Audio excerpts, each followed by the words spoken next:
ಈಗಾಗಲೇ ಲೋಕಸಭೆ ಚುನಾವಣೆಗೆ ಕಾಂಗ್ರೆಸ್ ಕೂಡ ಭರ್ಜರಿಯಾಗಿ ತಯಾರಿಯನ್ನು ನಡೆಸಿಕೊಳ್ತಾ ಇದೆ. ಅದರ ಜೊತೆಗೆ ಕೆಲವೊಂದಷ್ಟು ಜನ ಸಚಿವರನ್ನ ದೆಹಲಿಗೆ ಕಳಿಸಬೇಕು ಅನ್ನುವಂಥದ್ರ ಬಗ್ಗೆನೂ ಕೂಡ ತಂತ್ರ ಇದೆ. ಅದರಲ್ಲೂ ಸತೀಶ್ ಜಾರಕಿಹೊಳಿ ಅವರನ್ನ ದೆಹಲಿ ರಾಜಕಾರಣದತ್ತ ಕಳಿಸೋದಕ್ಕೆ ಒಂದು ತಂತ್ರಗಾರಿಕೆ ನಡೀತಾ ಇದೆ. ಸತೀಶ್ ಜಾರಕಿಹೊಳಿ ಲೋಕಸಭೆ ಸ್ಪರ್ಧೆಯಿಂದ 4 ಹಕ್ಕಿ ಹೊಡೆಯೋದಕ್ಕೆ ಪ್ಲಾನ್ ಆಗ್ತಾ ಇದೆ. ಅಂದ್ರೆ ಒಂದೇ ಕಲ್ಲಲ್ಲಿ 4 ಹಕ್ಕಿ ಹೊಡೆಯೋಣ ಅನ್ನೋದು ನಾಯಕರ ಪ್ಲಾನ್. ಏನದು ಅಂತ ನೋಡ್ತಾ ಹೋಗೋಣ. ಸತೀಶ್ ಸ್ಪರ್ಧೆ ಮಾಡಿದ್ರೆ ಹೇಗೆ ರಾಜಕೀಯ ಲಾಭ ಆಗತ್ತೆ ಒಂದೊಂದಾಗಿ ಗಮನಿಸ್ತಾ ಹೋಗಿ. ಲಾಭ ನಂಬರ್ 1, ಲೋಕಸಭೆಗೆ ಸ್ಪರ್ಧೆ ಮಾಡಿದ್ರೆ ಅದು ಗೆಲುವು ಖಚಿತ. ಅಂದ್ರೆ 1 ಸೀಟ್ ಅಂತೂ ಕಾಂಗ್ರೆಸ್ಗೆ ಬರುತ್ತೆ ಅನ್ನೋದು.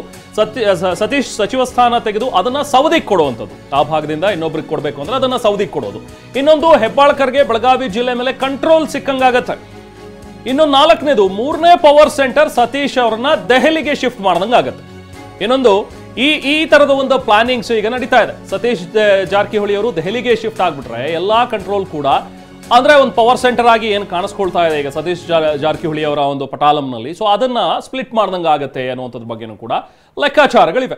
ಸೊ ಈಗ ಸತೀಶ್ ಜಾರಕಿಹೊಳಿ ಅವರು ಅದಕ್ಕೆ ಒಪ್ಕೊಳ್ತಾರಾ? ಸತೀಶ್ ಜಾರಕಿಹೊಳಿ ಅವರು ದೆಹಲಿ ರಾಜಕಾರಣಕ್ಕೆ ಹೋಗ್ತಾರಾ? ಅದು ಕೂಡ ಪ್ರಶ್ನೆ ಇದೆ. ಯಾಕಂದ್ರೆ ಸತೀಶ್ ಜಾರಕಿಹೊಳಿ ಅವರನ್ನ ಒಪ್ಪಿಸುವಂಥದ್ದು ಅಷ್ಟು ಸುಲಭ ಸಾಧ್ಯವಲ್ಲ ಸದ್ಯಕ್ಕೆ ಹೇಳೋದಾದ್ರೆ. ಬಟ್ ಸತೀಶ್ ಜಾರಕಿಹೊಳಿ ಕೂಡ ಹೋದಲ್ಲಿ ಬಂದಲ್ಲಿ ಹೇಳ್ತಾ ಇರುವಂಥದ್ದು ಹೈಕಮಾಂಡ್ ಏನು ಹೇಳುತ್ತೋ ಹಾಗೆ ಮಾಡಬೇಕಾಗತ್ತೆ.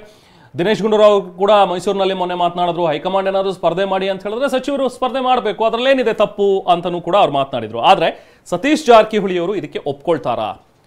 ಟಿಕೆಟ್ ಏನಾದರೂ ಕೊಟ್ರೆ ಸೊ ಆಗ ಹೋರಾಟದ ಎಚ್ಚರಿಕೆಯನ್ನ ಈಗಾಗಲೇ ಪರೋಕ್ಷವಾಗಿ ಸತೀಶ್ ಬೆಂಬಲಿಗರು ನೀಡಿದ್ದಾರೆ. ಸೊ ಒಂದು ವೇಳೆ ನಮ್ಮ ನಾಯಕರನ್ನ ನೀವು ದೆಹಲಿಗೆ ಕಳಿಸೋದಾದ್ರೆ ಸೊ ನಾವು ಸುಮ್ಮನಿರೋದಿಲ್ಲ ಅನ್ನುವಂಥದ್ರ ಬಗ್ಗೆ ಒಂದಷ್ಟು ಸಂದೇಶವನ್ನು ರವಾನೆ ಮಾಡಿದ್ದಾರೆ. ಸೊ ಹಾಗಾಗಿ ಲೋಕಸಭೆ ಚುನಾವಣೆಗೆ ಈಗ ಸತೀಶ್ ಜಾರಕಿಹೊಳಿ ಅವರನ್ನ ಕಣಕ್ಕಿಳಿಸುವಂಥದ್ದು, ಅದನ್ನ ಕಾಂಗ್ರೆಸ್ ಹೇಗೆ ಮ್ಯಾನೇಜ್ ಮಾಡುತ್ತೆ ಅನ್ನುವಂಥದ್ದನ್ನ ನೋಡಬೇಕು. ಇವರೇನೋ ಒಂದೇ ಕಲ್ನಲ್ಲಿ 4 ಹಕ್ಕಿ ಹೊಡಿಬಹುದು ಅನ್ನುವಂಥದ್ರ ಬಗ್ಗೆ ಲೆಕ್ಕಾಚಾರಗಳು ಇವೆ. ಬಟ್ ಸ್ಟಿಲ್ ಸತೀಶ್ ಜಾರಕಿಹೊಳಿ ಅವರನ್ನ ಮನವೊಲಿಕೆ ಮಾಡುವಂಥದ್ದು, ಸತೀಶ್ ಜಾರಕಿಹೊಳಿ ಅವರನ್ನ ಒಪ್ಪಿಸುವಂಥದ್ದು ಎಷ್ಟು ಮಟ್ಟಿಗೆ ಸಾಧ್ಯ ಅನ್ನುವಂಥದ್ದು ಈಗಿರುವಂಥ ಪ್ರಶ್ನೆ.